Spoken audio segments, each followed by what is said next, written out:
Hola! Toleleje, toleleje. Kunin at basahin. Kunin at basahin.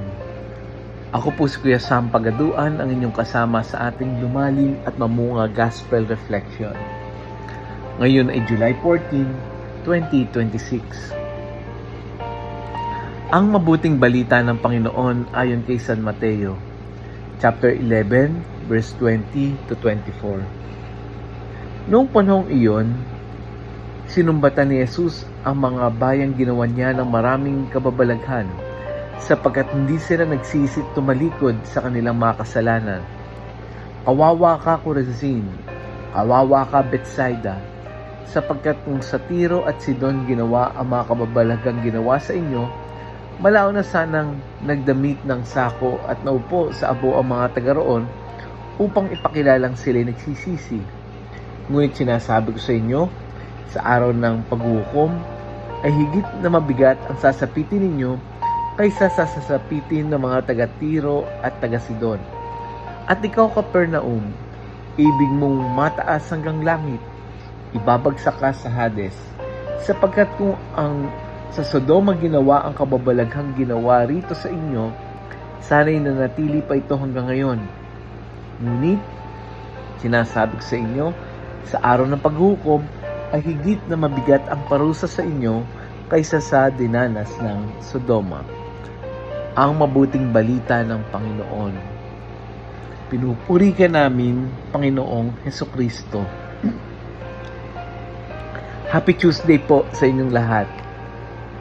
Sa gospel natin ngayon, nagsalita si Jesus laban sa tatlong lungsod, yung Chorazin, Bethsaida at Capernaum. Hindi dahil sila ang pinakamasamang lugar. Sa katunayan, sila ang mga lugar kung saan ginawa ni Jesus ang napakaraming himala.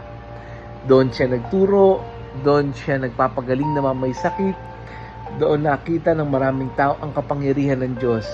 Ngunit sa kabila ng kanilang nasaksihan, hindi sila nagsisi.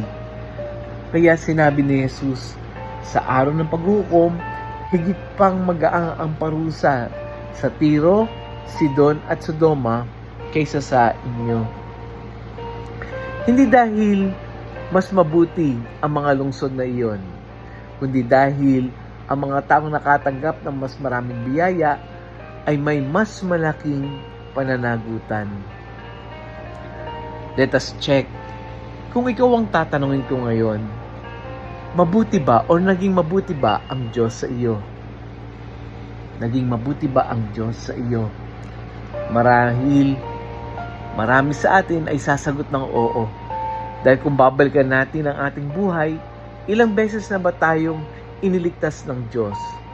May mga aksidenteng hindi nangyari. May mga sakit na gumaling. May mga problemang nalampasan.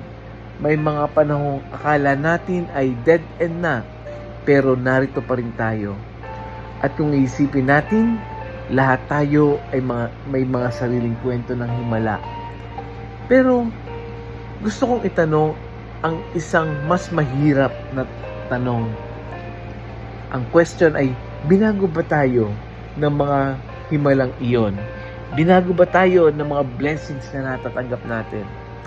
O nakalimutan na natin sila?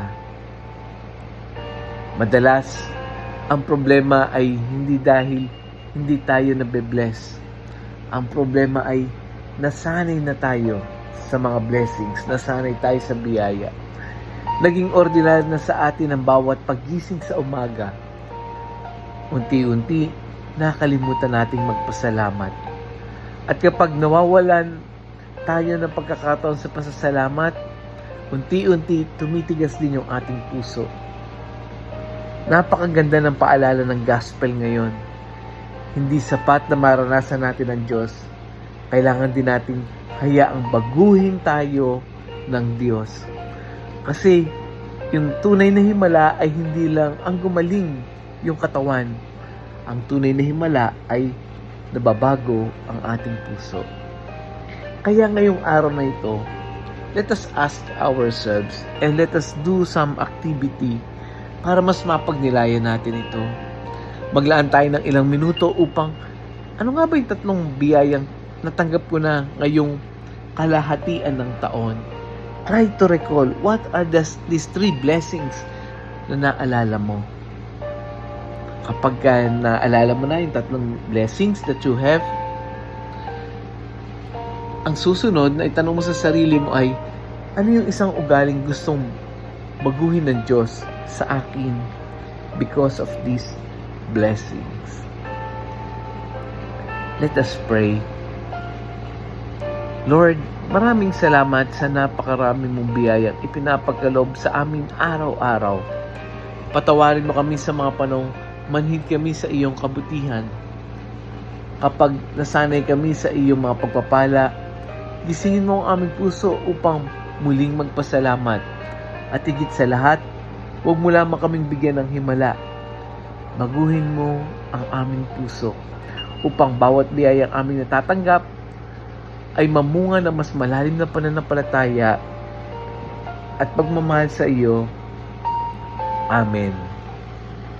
Friends, bago tayo magtapos, may kakilala ka bang mukhang nakalimutan na niya ang kabutihan ng Diyos dahil sa dami ng problema? O baka may mga taong kailangan lamang maalala kung gaano siya na-blessed? I-share natin yung audio gospel na ito. Baka sa simpleng pag-share, ito ay maging paalala sa kanya. I-share natin ito sa ating mga kaibigan, sa ating mga kakilala, sa ating mga ka-GC, sa katrabaho natin, sa classmates natin, sa community natin, sa OFW natin, sa pamilya natin. Share natin. Baka sa simpleng pag-share na ito'y maging paalala sa kanila na na-bless sila ni Lord. Muli, ako po si Kuya Sam Pagadon, lagi nag-aanyaya. Halina, tayo ay lumalim at mamunga. Lumalim sa pananampalataya at mamunga na mabubuting gawa. God bless us all.